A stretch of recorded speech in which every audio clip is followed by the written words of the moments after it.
Mr. Coleman, thank you very much for joining us. So right now, the spending around 41 billion rand. I understand you're calling for 10 times that amount in an economic stimulus package.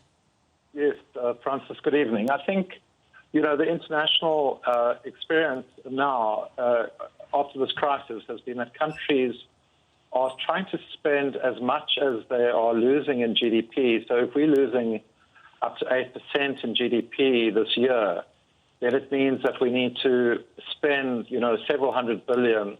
The 0.1% that we're spending currently just is far too small to address the crisis in households, in poor communities, in small and large businesses, and amongst people who owe debt on all sorts of things. So there has to be a much greater input into the economy. And the president said, very clearly in his last speech to the nation that he recognizes that the existing measures are inadequate to deal with the economic fallout of the crisis. And in his letter to the nation earlier this week, he said the same thing, that there needs to be measures which address the suffering of people as well as the stasis that has been caused. Our economy has been put into ICU or into a coma. And the question is how we get it moving again. Yeah. So 400 billion would be enough for you? Because SABC calling for 1 trillion. These are just massive figures to even understand. Yeah. So Francis, I think, the proposal that the Institute for Economic Justice put forward was to say, as an emergency rescue package, in order to give to resource the health interventions, in order to give poor and unemployed people access to income, in order to guarantee wages and to give businesses the support they need to back up, issues of credit and loans and so on. You need an injection of that sort of size. And what we've done is we've costed those interventions in relation to a whole range of areas. I think, the idea of 1 trillion, it would be a very large package, which would be 1/5 of the GDP of the country.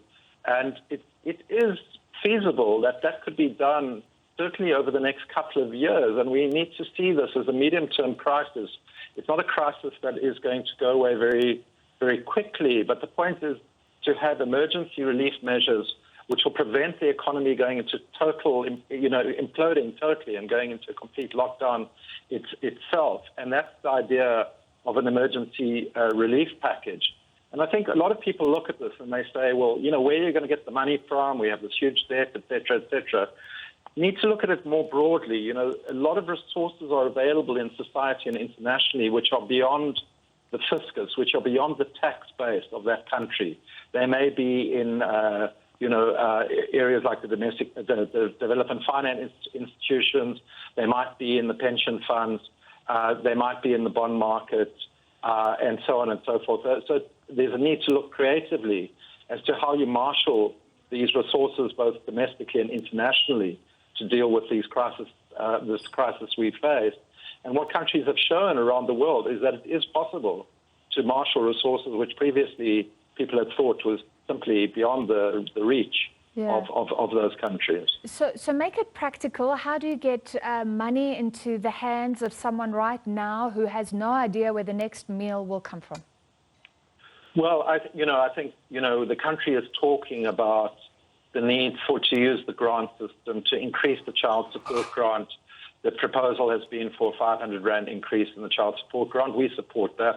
Absolutely correct. But there's still a big gap for those between 18 and 59 who are not getting any grant, and therefore the idea of a universal basic income. Our proposal is for a once-off grant so that you don't have to administer it every month, of a UBI of 4,500 is a figure that we have suggested, but obviously that is open to discussion. But the point is to get people get money into people's hands quickly, and those households will spend in the local communities and generate economic activity, and hopefully that will then begin to create a virtuous cycle in which the stimulus begins to regenerate the sort of demand that is needed in the economy. Yeah. But it's not only those at the very bottom of the pyramid, it's also middle-class people who are battling to pay their mortgages, to pay their rent, small businesses who equally are battling with these debts.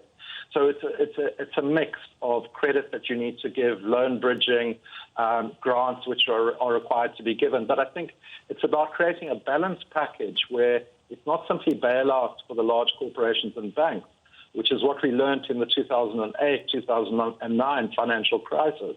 You need to ensure that the income also goes into the hands of ordinary people. So it's balancing all of this because, of course, you want the businesses to keep moving, to keep employing people, but at the same time, when government puts that money in, there's got to be a return, and there's got to be a guarantee that that is going to secure livelihoods, employment. And actually, the government we propose should be taking equity in the corporation so that it can get a return at the end of this crisis once these corporations are stabilized. So, Neil, talking about returns, you mentioned the thorny issue of pension funds. And I think some government workers, their ears will prick up because there has been this debate. Should the funds managed by the PIC on behalf of government workers for their retirement be touched? Yes. What would you say to them if they say the deal is, you know, we wanted returns, we wanted that money invested in good businesses, not to bail out SOEs, not to bail out the economy, not for COVID-19?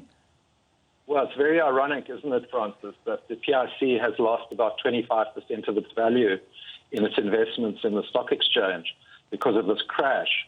You know, so actually government bonds, which are guaranteed, which are investing in, you know, dealing with this crisis, are a much safer investment for whether it's the PIC or the Unemployment Insurance Fund and so on. And we've proposed various measures to secure those loans. And the Reserve Bank can also backstop, you know, various loans as well. So there are a number of mechanisms that are available to ensure that pension funds are not jeopardized. In fact, that their investments can be made more secure by having a better spread over and beyond the concentration of equities currently. That's separate from the question of issues like the Eskom 450 billion debt, because that debt is toxic, and there have been a number of proposals about taking, you know, 250 billion of that debt out and putting it in a special purpose vehicle, so it's ring-fenced and dealt with in a particular way through transition funds, through cheap grant funds and energy transition funds that are available internationally. So, you know, there's not one way of dealing with these things. It must be a multi-pronged strategy, and hopefully that is something that the President is going to be announcing tonight because Cabinet has been deliberating on all these things over the last few weeks. All right.